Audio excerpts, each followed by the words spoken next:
If you've ever believed that small acts of kindness still matter in this world, this story will speak directly to your heart. So sit back, relax, and get ready to witness how one woman's simple act transformed not just her life, but an entire community's future. They say kindness is free. For Ruth Delgado, it cost her everything.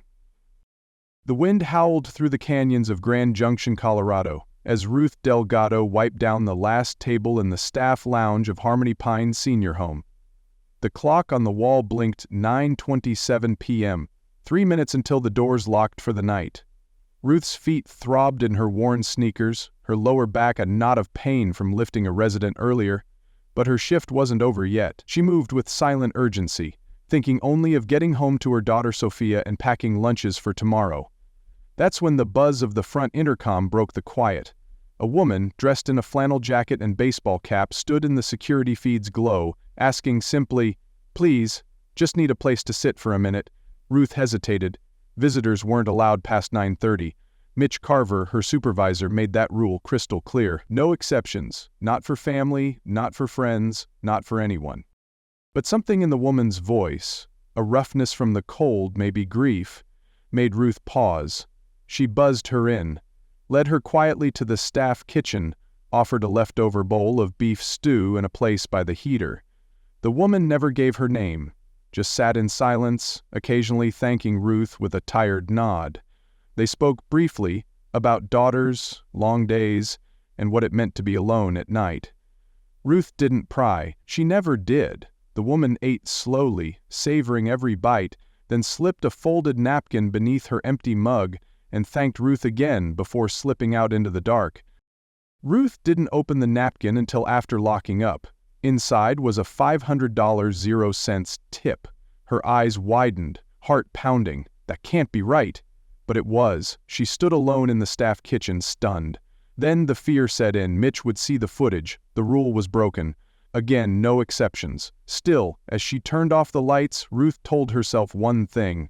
If given the choice again, she'd still let that woman in. Some people don't need policy, they just need kindness. What Ruth didn't know was that the woman in the baseball cap had been watching her too, and that the consequences of this night would ripple far beyond a senior center's break room.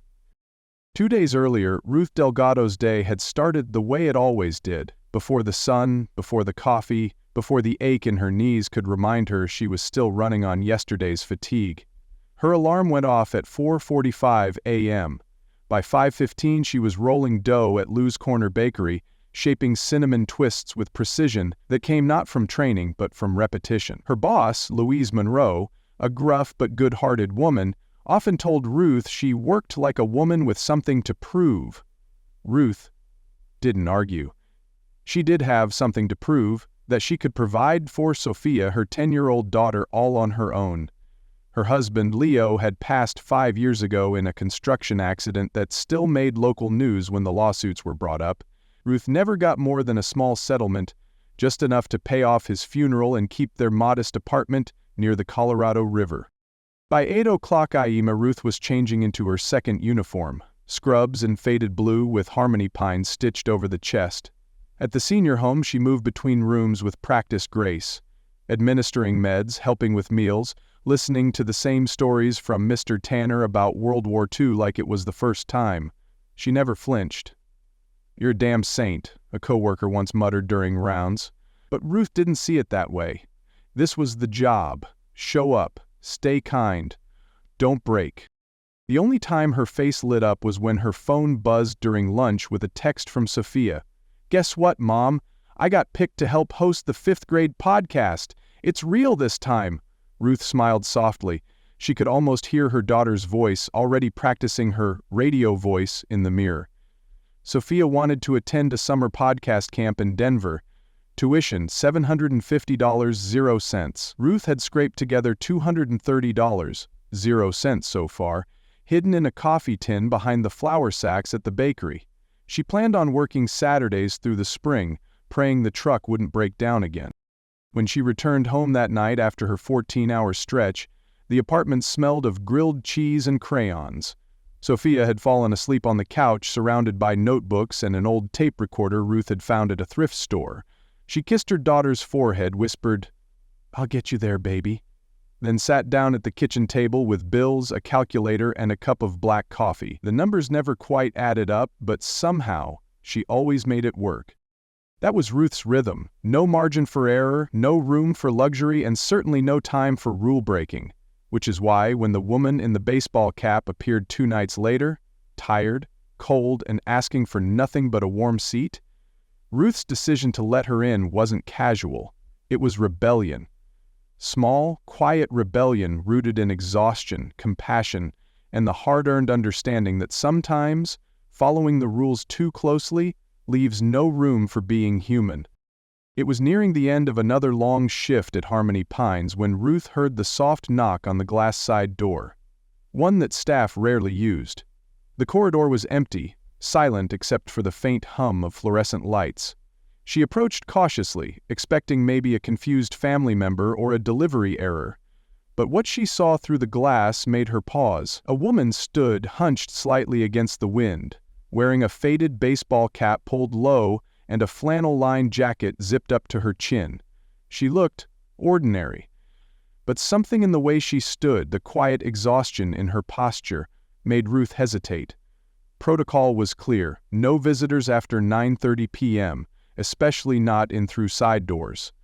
But Ruth's hand was already on the lock. She cracked the door open a few inches. "You lost?" she asked gently. "Not exactly," the woman replied, her voice steady but subdued. "Just needed somewhere quiet, somewhere warm." Ruth should have said no. She should have directed her to the front lobby, told her to come back during visiting hours, but instead she stepped aside. "Come on in," Ruth said, keeping her voice low. "Just for a bit?" The woman gave a small nod of gratitude, stepping into the warmth with a soft sigh. Ruth led her to the tiny staff kitchen just off the hallway, offered her the last bowl of beef stew from the residents' dinner shift, and poured a cup of tea. They sat across from each other at the break table, steam curling from their mugs. For a long time, neither said much. The woman's eyes scanned the modest room. Linoleum floors, vending machine hum, a faded bulletin board filled with thank you notes and staff birthdays. It was a space meant for catching breath, not making memories. "You work here?" the woman eventually asked. Ruth nodded. "Evenings and overnights. Been here 6 years." The woman glanced down at her mug. "Tough work." Ruth gave a tired chuckle. "Only if you mind being invisible." That broke the tension slightly. The woman looked up with the faintest smile. "Invisible people do the most important work?" That line sat heavy in the room. They continued in soft conversation, nothing too personal, just fragments. Ruth mentioned her daughter Sophia and her dream of hosting a podcast. The woman lit up at the mention of media. "You think she'll do it?" she asked. Ruth shrugged. "If I can get her to the camp this summer, yeah, she's got the spark." The woman pushed her cap back slightly, revealing sharp but kind eyes. "I always liked stories," she said quietly. "Real ones, about real people." Ruth nodded. "Me too. I think that's why I stayed in this job. Every room here, it's someone's whole story." There was a pause before the woman replied. "That's rare. Most people stop listening." Ruth looked down at her hands. "Can't afford to stop." That silence returned, not awkward, but weighty, the kind that sits between two people who know what it means to carry things no one sees. After finishing her meal, the woman stood and placed her bowl in the sink. "Thank you for the food, and the quiet," Ruth smiled. "You sure you're okay out there?" The woman nodded, pulling her jacket tight. "I will be." She paused at the doorway, then turned back. "Kindness. It costs something. Don't let anyone tell you different."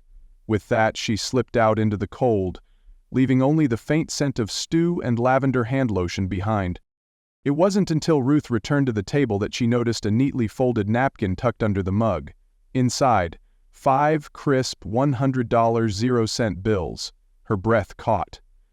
She looked toward the door, but the woman was already gone, just headlights fading into the night.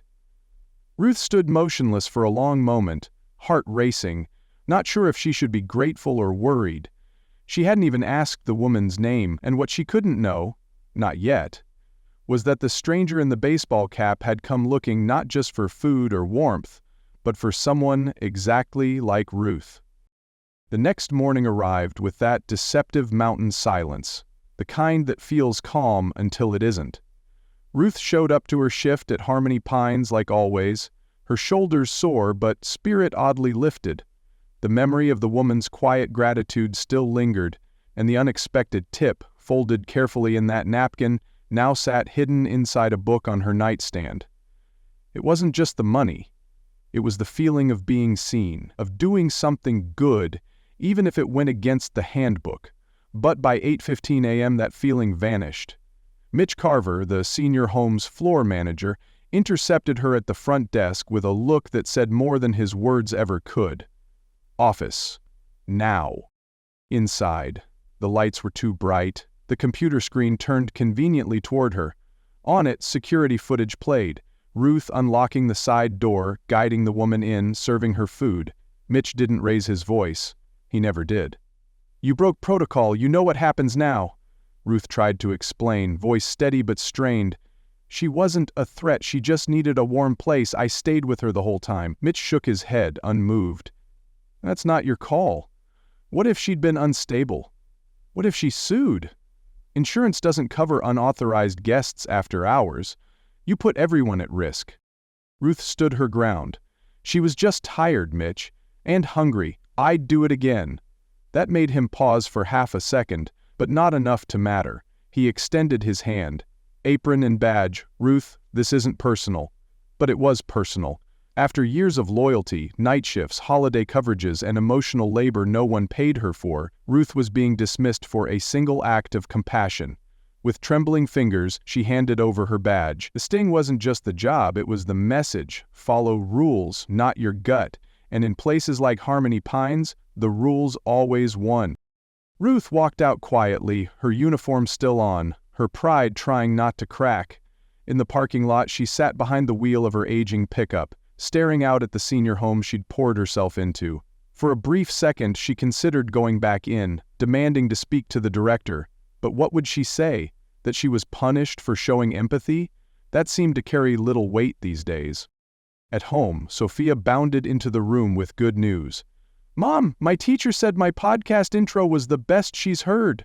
Ruth managed a smile. "That's amazing, sweetie." She didn't have the heart to break the news yet. Instead, she made them breakfast, pancakes with chocolate chip microphones, and talked about dreams, not rent. The tip money would cover the bills for now, but beyond that, she didn't know. The job she'd lost wasn't just a paycheck. It was her identity, her rhythm, her community. Later that afternoon, as she folded laundry and tried not to cry, Ruth's phone buzzed with a number she didn't recognize. She almost ignored it. But something, a whisper of instinct, told her to answer. "Hello?" she said, keeping her voice calm. A woman's voice, professional and warm, replied, "Ms. Delgado, I'm calling on behalf of Karoline Leavitt. She'd like to meet you, today, if you're available." Ruth froze, blinking. I think I'm free now." As she hung up the phone, she glanced toward the hallway where Sophia's voice carried through the closed door, practicing another podcast segment.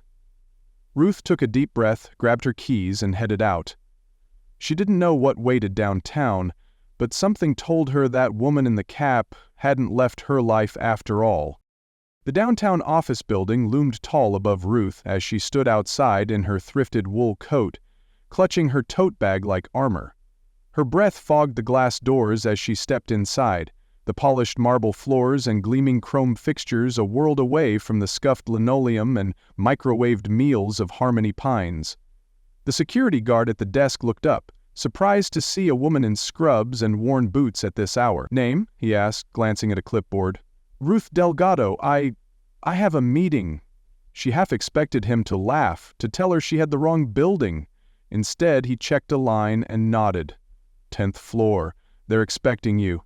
He handed her a visitor badge with quiet formality, and she stepped into the elevator, heart thudding. When the doors opened, Ruth was greeted by a woman in a crisp navy suit, Patricia, assistant to Karoline Leavitt. "Right on time," she smiled. "Can I get you water? Coffee?" Ruth declined, then changed her mind. "Actually, water would be great." Patricia led her to a waiting area lined with floor-to-ceiling windows, the city of Grand Junction stretching below in soft winter light. From here, Ruth could see the bakery, the senior center, even the river bend where she sometimes took Sophia to decompress. She felt small and out of place, like an extra in a movie she didn't audition for.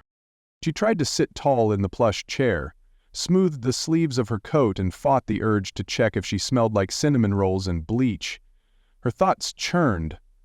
Why did Karoline Leavitt, a woman who walked the White House press briefings, want to see her? Was it about that night? Was she in trouble? The office door opened behind her and Ruth stood as Karoline entered. No baseball cap this time, just tailored confidence and calm energy. Her voice was the same as it had been in the staff kitchen, low, steady, unpretentious. "Thank you for coming on such short notice, Ms. Delgado." Ruth nodded, searching her face. "I didn't say anything about who you were," she said. "You looked like you just needed space." Karoline smiled faintly. "That's exactly why I'm here." She gestured toward the conference table. "Please, sit. There's something I want to ask you." As Ruth lowered herself into the seat, one thought echoed. Someone had been watching, not to judge her mistakes, but to recognize something she'd long stopped seeing in herself. Ruth sat stiffly in the high-backed chair, her hands folded in her lap as Karoline Leavitt studied her with the same quiet attentiveness she had shown in the break room that night. But now, without the baseball cap and shadows, Karoline's presence filled the room, commanding but calm, as if she carried both gravity and grace in equal measure.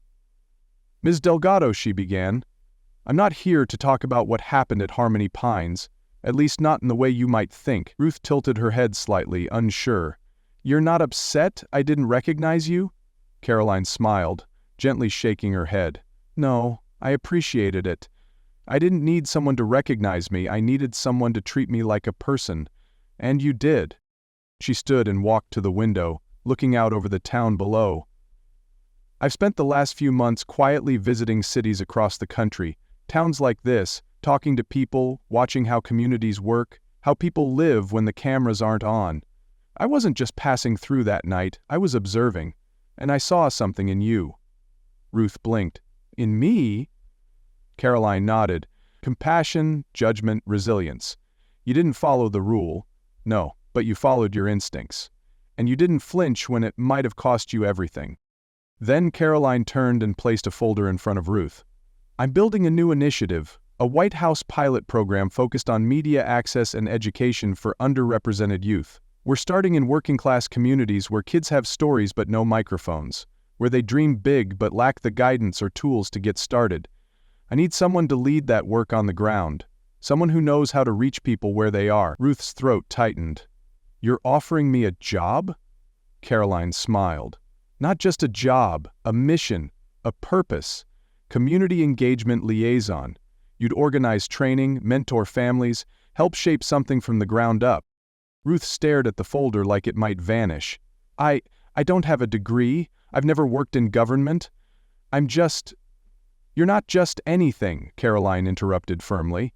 "You're the kind of person who shows up, who listens, who sees people. That's rarer than you think." Ruth opened the folder slowly, her eyes widening at the salary, a figure she had never imagined for herself. It was more than both of her current jobs combined: full benefits, healthcare, travel stipends, and a footnote, media mentorship opportunities for dependents. Her heart skipped. "Sophia?" Karoline nodded. "We have a partnership with media professionals, including a few national journalists. If your daughter's as passionate as you say, she'll have a front-row seat to learning from the best." Ruth felt her eyes sting. She looked up, searching Karoline's face for some kind of catch. "Why me?" she asked, voice soft. "Because you didn't help me because I was anyone. You helped me because it was the right thing to do," Karoline said, "and that's who I want building this with me." For a long moment Ruth said nothing. The weight of everything, job loss, bills, dreams deferred, pressed against her. But as she looked down at the folder again, then up at the woman across the table, something shifted inside her. This wasn't charity, it was a door. "Okay," Ruth whispered. "I'll try." Karoline's smile widened. "That's all I ask." As Patricia re-entered with water and a clean pen, Karoline added one more thing, her tone softer now. I come from a family that got one chance, just one, to break the cycle. Somebody believed in us, and I never forgot it. Now I look for others to pass that on. Ruth, it's your turn. Ruth didn't speak, she just nodded and, with a trembling hand, signed her name. For the first time in years, it didn't feel like she was just surviving, it felt like she was finally beginning. 3 weeks after signing the papers, Ruth Delgado walked into her new office, small, sunlit, and lined with whiteboards instead of medication charts. The doorplate read Community Engagement Liaison, but it still didn't feel real. Gone were the scrubs and plastic food trays. Now she wore cardigans, carried a planner, and drank coffee while reviewing community outreach proposals instead of patient charts. Her job wasn't to keep people alive anymore, it was to help them thrive. And yet, Ruth approached it the same way she had always approached caregiving, with quiet resolve, humility, and a deep sense of duty. Karoline Leavitt had told her this role would grow as fast as she could handle it. She hadn't been exaggerating.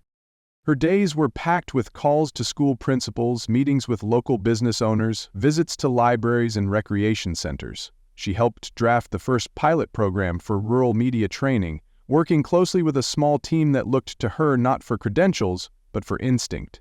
She had a way of cutting through red tape with simple clarity.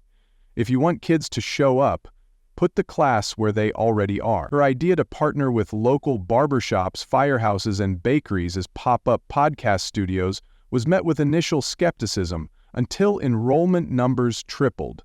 Kids who had never considered their voices important were suddenly interviewing veterans, small business owners, and even their grandparents.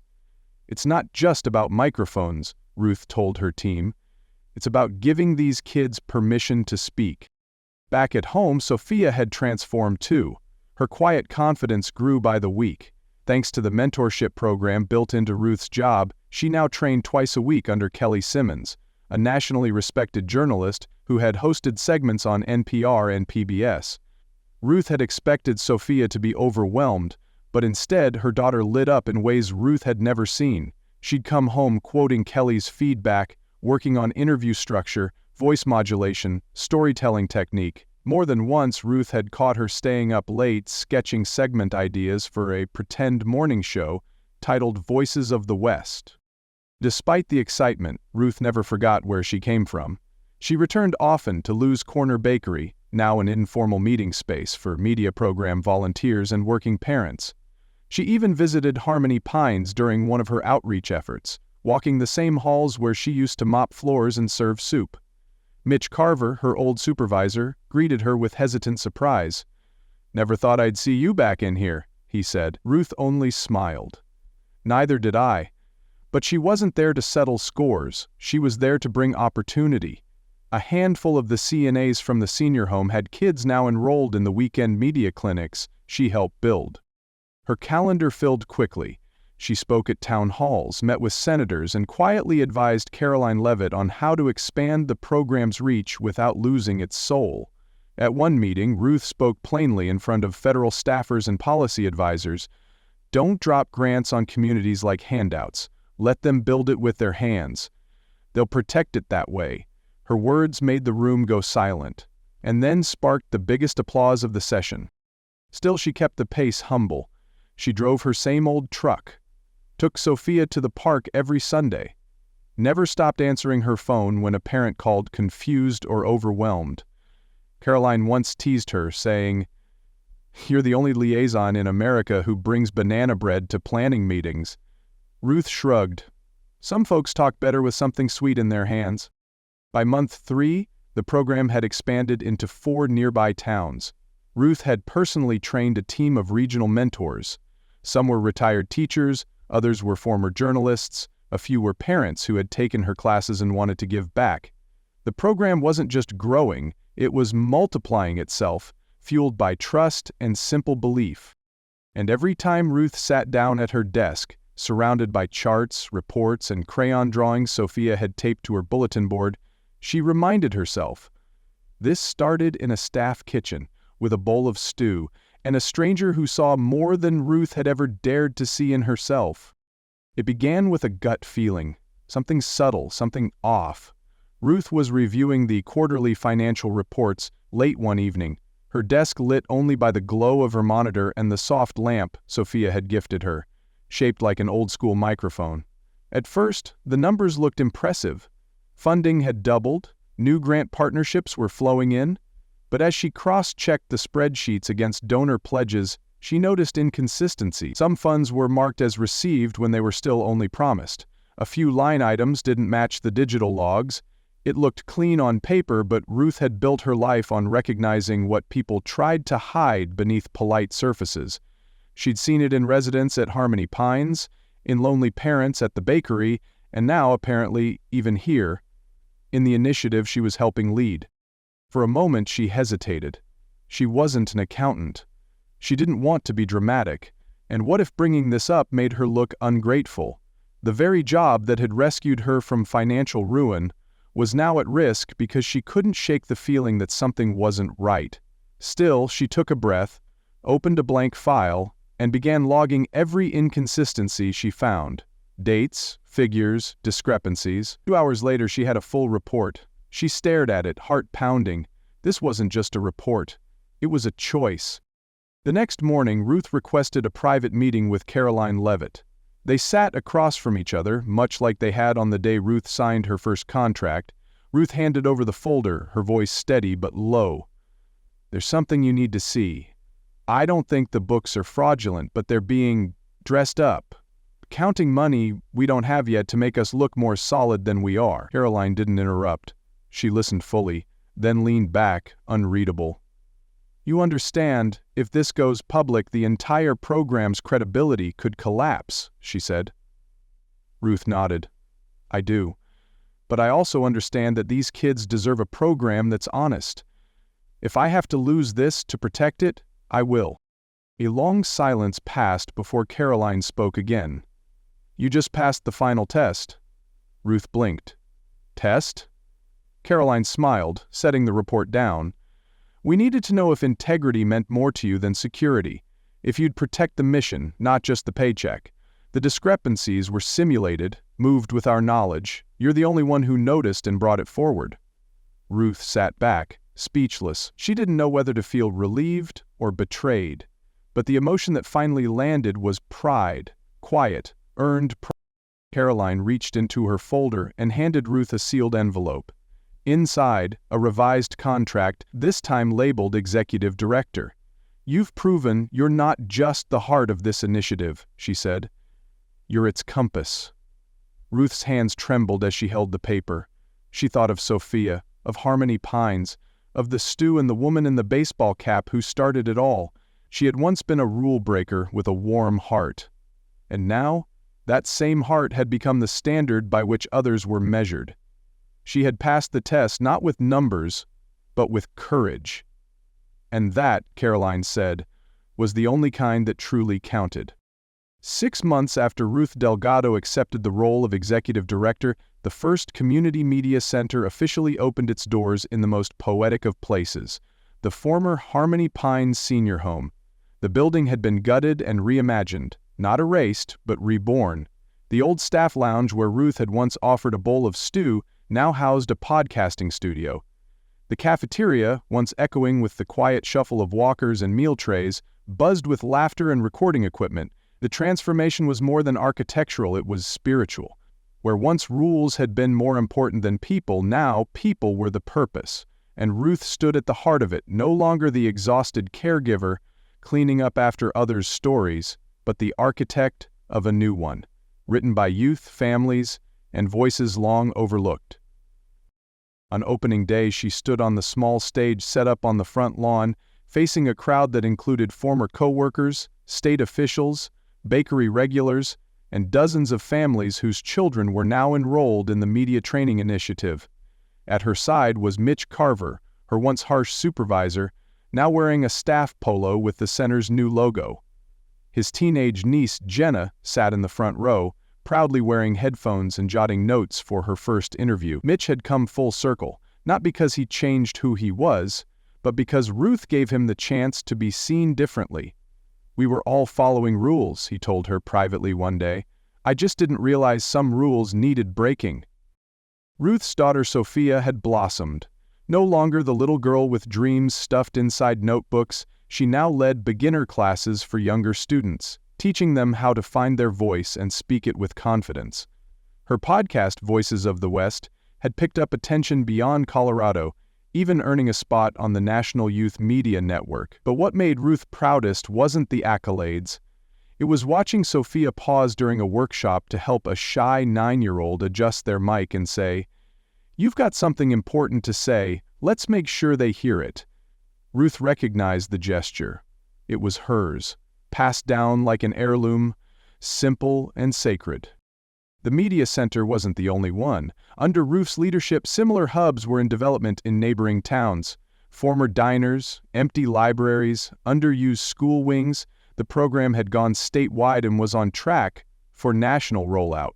But for Ruth, the most meaningful moments weren't on conference calls or planning retreats. They were in quiet corners, watching a father tear up as he heard his daughter interview him about his time in the military, or a grandmother who once cleaned offices, now watching her grandson record a public safety segment with the fire chief. One afternoon, Ruth was sorting through new student applications when a familiar voice called out behind her. "You're not going to believe this," Sophia beamed, rushing in with her backpack swinging. "Our school board just voted to let me teach an elective next semester, a real class." Ruth smiled, speechless. "What's it called?" she asked.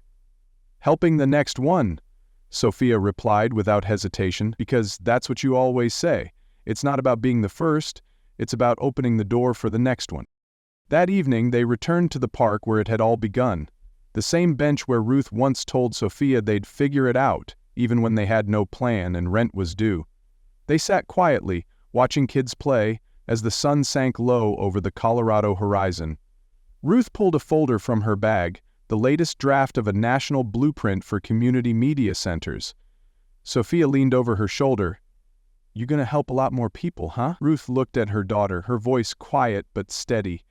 "We are." And somewhere far from the cameras, from stages and speeches, Karoline Leavitt reviewed the latest update from Ruth's program. At the top of the page was a photo of Harmony Pines, reborn in brick and purpose, with a caption beneath it, "Kindness isn't what you do when it's easy, it's what you build when no one's watching." Karoline smiled and whispered to herself, "She gets it." Because legacy isn't measured in applause or titles, it's measured in how far one act of courage can ripple. And Ruth Delgado had proven that when you help the next one, you're not just passing the torch, you're lighting a path. On a crisp fall afternoon, Ruth Delgado stood just outside the Harmony Media Center's newest satellite location, a small, converted bakery in a town an hour east of Grand Junction. The air smelled faintly of cinnamon and microphones, a fitting combination for what the space had become, a haven for voices waiting to be heard. Inside, students buzzed with energy, prepping for their weekend radio show. Across the room, Sophia was coaching a pair of third graders on mic technique, her tone patient but firm. Ruth didn't interrupt. She just watched with quiet awe, arms folded, heart full. This, she realized, was the real reward. Not titles, not contracts, not headlines, but witnessing something grow because you watered it every day without fanfare. The national expansion had taken off faster than expected. Centers were now operating in 6 states, with dozens more on the blueprint table. Ruth met with mayors and governors, even gave a TED Stock talk once, though she hated the spotlight. What she never stopped doing was showing up. Early mornings with coffee for the team, late nights tweaking budget lines, handwritten notes to families who couldn't afford transportation. She stayed rooted, just as she always had, in the work and the people. One evening, after a small awards ceremony honoring her with a National Community Leadership Medal, Ruth sat alone on the park bench where her journey began. The medal was in her bag, forgotten. Her phone buzzed with new messages, but she let them wait. Across the grass, Sophia was helping a nervous young boy rehearse his first on-air line. "You got this," she said. just loud enough for Ruth to hear. It was the same phrase Ruth had whispered to herself 100 times in empty hallways and break rooms. She smiled, not the kind of smile for cameras, but the kind you give yourself when you know you didn't just survive, you built something, you passed something on. There were no fireworks, no loud applause, just a mother, a daughter, and a dozen new voices echoing softly through the airwaves of small-town America. It wasn't a grand ending, it was something better. A quiet win, and a legacy just beginning. The story of Ruth Delgado teaches us that true leadership begins with quiet courage, the kind that acts not for recognition, but because it's right.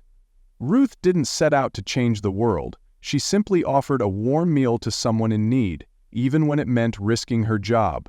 That small, compassionate decision revealed a deeper truth. Character is proven not in moments of comfort, but in the choices we make when no one's watching. Through her journey from caregiver to executive director, we learn that titles don't define capability. Integrity does. Ruth's rise wasn't about ambition. It was about showing up, listening, and believing in others, especially those overlooked. And in doing so, she helped create spaces where young voices, like her daughter Sophia's, could be heard and nurtured. The lesson is simple but profound. When we lead with empathy, when we refuse to stay silent in the face of wrong, and when we reach back to help the next person up, we create lasting change. Ruth's legacy is not about power, it's about purpose. And it all began with a single act of kindness that rippled far beyond what she ever imagined.